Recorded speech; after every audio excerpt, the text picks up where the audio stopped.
Hey Les, Kayla Nicole 999 here. Happy Saturday for you all.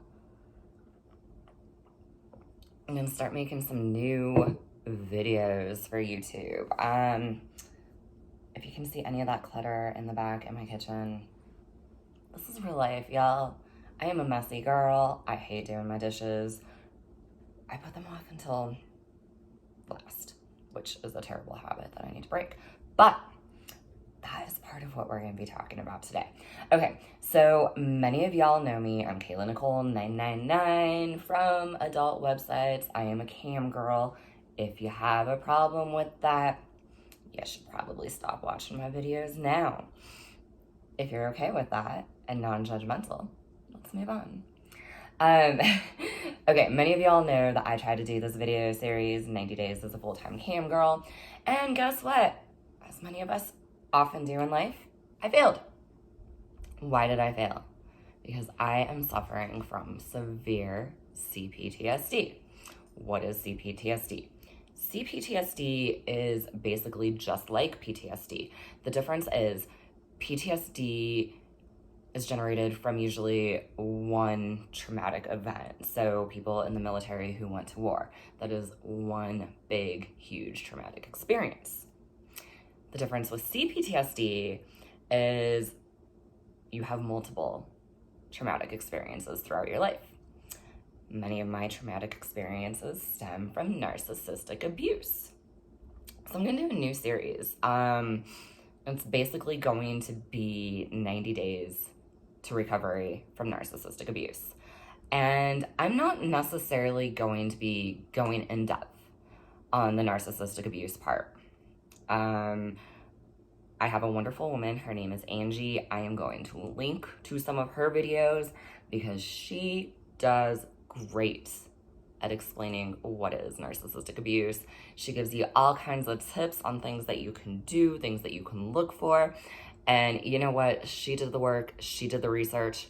I'm just going to link to her videos because I don't have time to make my own. And honestly, to tell you the truth, making those videos about narcissistic abuse, talking about all of it, it is incredibly triggering for me. In fact, a lot of my videos that I've already posted on YouTube that I kind of went into tangents about my old life, they were triggering for me and I didn't realize that they were going to be triggering for me. So we are trying to not trigger me. I'm not affiliated with Angie in any way, shape, or form. I've never ever met her. My only communication with her has been in the comment threads in her videos here on YouTube. But she's a wonderful woman and she's been through quite a bit and she's incredibly knowledgeable. So we're just gonna have you go watch her videos for more details on narcissistic abuse. Anyway, so the reason that I failed on 90 Days as a Full-Time Cam Girl is because often the men on cam are triggering for me.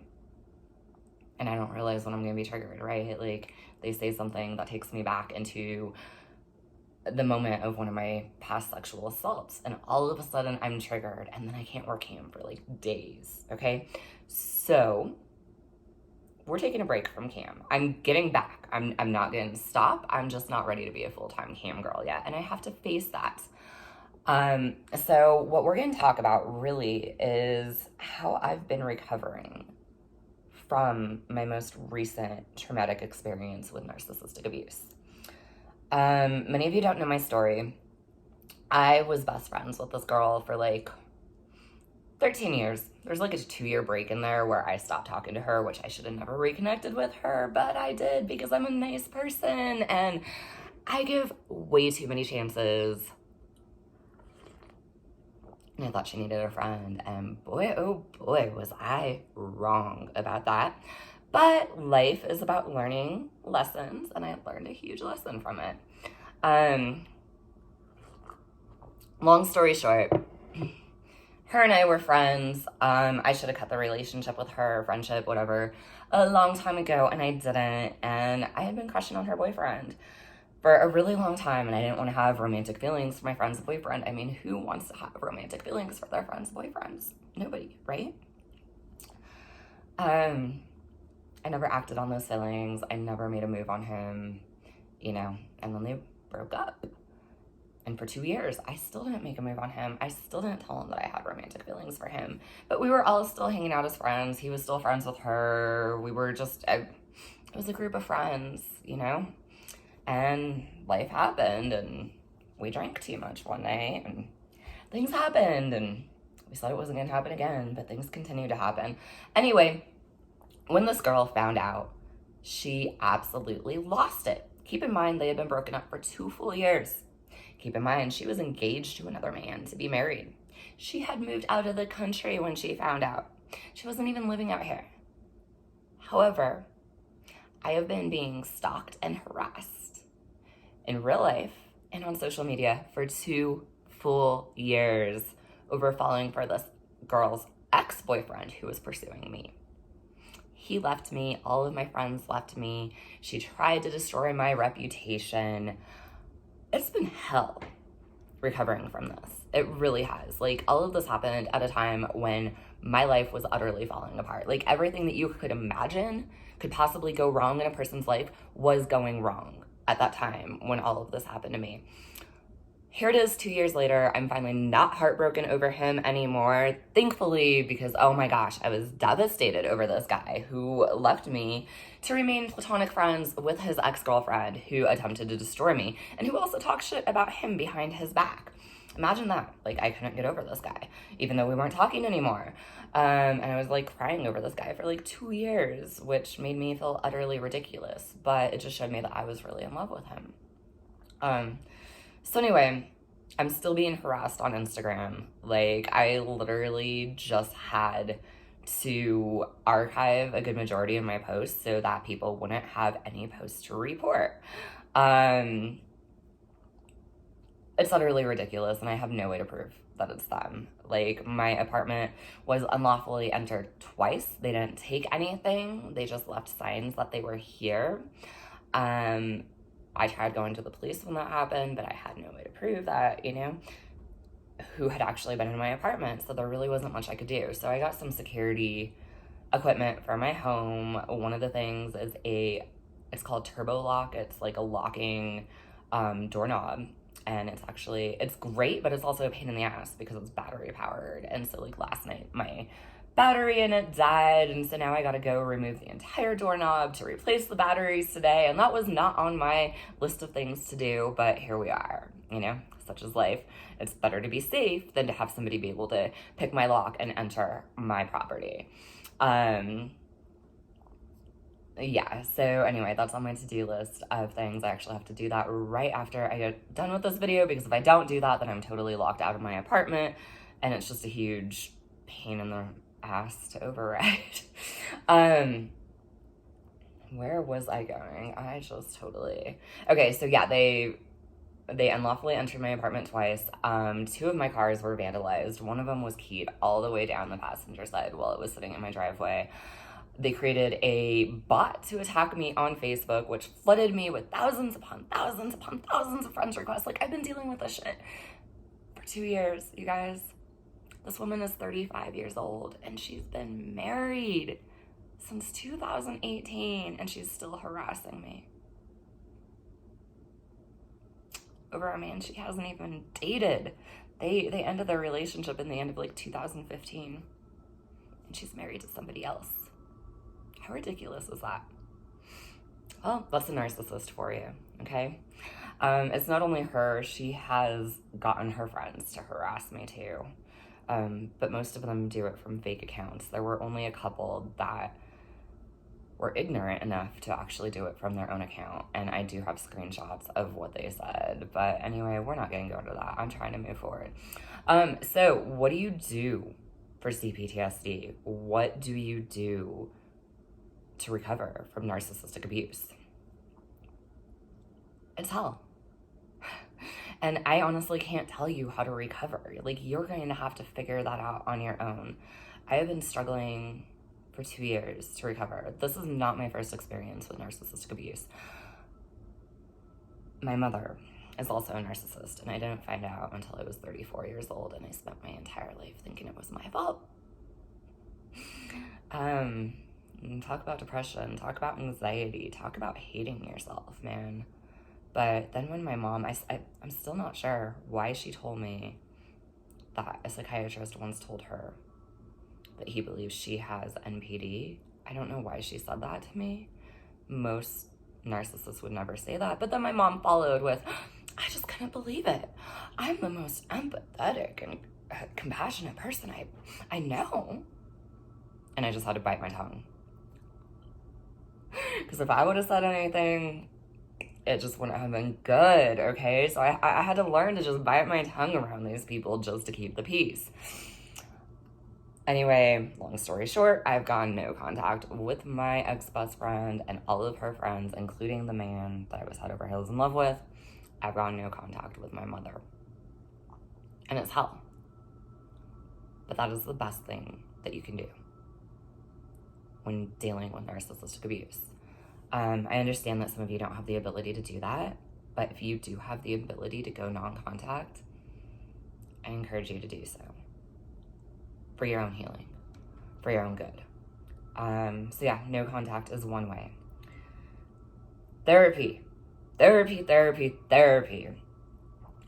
I have done years worth of therapy. We're going to go into the kind of therapy that I've done in more detail in another video. But therapy, go find a therapist. You need to talk. Open up about your experiences. Bottling all of your emotions up, it's not doing you any good. So I started rage writing, is what I call it, you know? I wrote out all of my raw emotions. I didn't hold anything back. And I did it publicly on Facebook, which I don't necessarily advise you do. That could probably ruin your life. But I mean, my life was already being ruined by one of my narcissists, so I didn't care. It made me feel better because I knew that she was reading the things that I wrote. You know, she was coming to my page to stalk me. And then she was getting mad about my posts. Like, pretty simple way to not get mad about my posts. Hey, just don't stalk my public page. But when we're talking about narcissists, their brains don't work like that, you know? Because everything's all about me. Okay, so anyway, because of my narcissistic abuse, because of my CPTSD, because of my depression, my life is a mess. I'm working all kinds of different jobs. Like, I have no set schedule. My mind is chaotic. I don't get things done. So I'm going to start talking about one thing that I'm going to do each day to start improving my life. One thing that I already started doing, I haven't had time to exercise. So over the past 2 days, I have been jogging-ish at the dog park with my dog.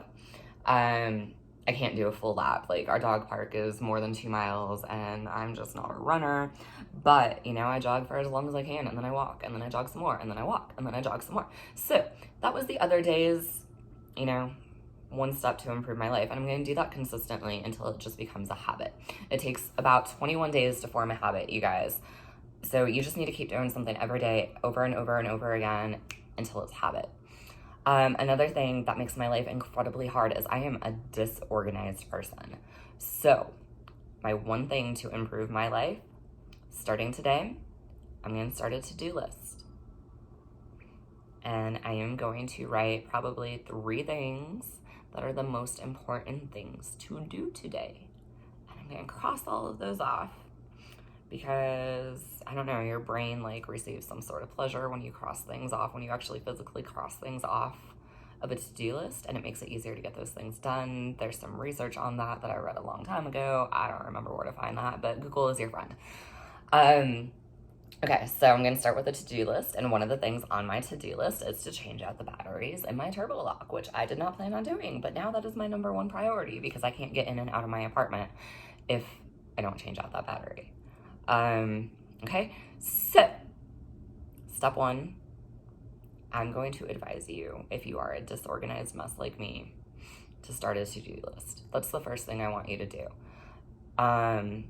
You know, a lot of us get so caught up in, oh, I need to do this, and I need to do that, and I need to do this, and I need to do that, and then all of a sudden we are overwhelmed and we don't want to do any of it, and we're saying, oh my gosh, I got so much to do and I can't get all of it done, and I'm just going to go take a nap instead. At least that's what I do. So, on 90 days to recovery after narcissistic abuse, in my life anyway, day 1, we're gonna make a to-do list. And that's the only thing I'm gonna force myself to do, is make that to-do list. Other than changing out the locks, because I kind of have to do that. Like, there's no skipping that, okay? So anyway, guys, thank you all so much for joining me. I'm going to try to be back tomorrow. I am really going to try to make these videos one a day for the next 90 days. And each day we're going to talk about something new that I am doing to improve my life, to help myself to recover from that narcissistic abuse. And maybe what I'm doing is going to help you too. I don't know. Maybe you have some tips that I'm unaware of. And if you do, please share them in the comment section, everyone. Talk about your experiences. If you can, if it's not triggering for you. If it is triggering for you, I completely understand. And I'm not going to ask anybody to do anything that's triggering, because being triggered can really set your life back, you know? It's not easy to come back from being triggered, but it's something that we have to learn how to do. Otherwise, we are going to be stuck and stagnant in life, and that's not a place where any of us want to be. So I encourage you, if you're able, talk about your experiences, share your experiences in the comment section. I also encourage you to start doing one thing a day. It doesn't have to be a to-do list. Maybe you're organized, but maybe, you know, you're feeling sluggish because you're not getting enough exercise. So maybe you are going to start exercising for 5 minutes. Yes, I'm saying 5 minutes. Why? Because exercising for 30 minutes is hard. And if you start for 5 minutes, it's going to be a lot easier to get it done. And then you can move your way up, instead of trying to force yourself to do it for 30 minutes and then being tired and exhausted and then saying, oh, I don't want to do this tomorrow. It's a lot easier just to do something for 5 minutes a day than starting with 30 minutes. Start slow. Give yourself space. Give yourself time to adjust and work your way up, you know? All right, lives. Anyway, again, thank you all so much for joining me. If you like this video, please sure to give me a thumbs up. If you have anything to say to me or any questions for me, or you just want to share your experiences with me, please share in the comment section. And if you want to stay connected with me, please be sure to hit that subscribe button for all of my new video updates. And I will see you tomorrow. I got to think of something new to do tomorrow, because I haven't even thought about it yet. Kind of do everything just impromptu, you know? I feel like making these videos and boom, I just do it. I don't even script this. I just flow. Anyway, loves, I hope you all have a wonderful day. And if you are recovering from narcissistic abuse, I'm sending you so much love, so much blessings, and, you know, I wish you all the happiness in the world, and I wish you healing and recovery, because you deserve it. Bye, loves.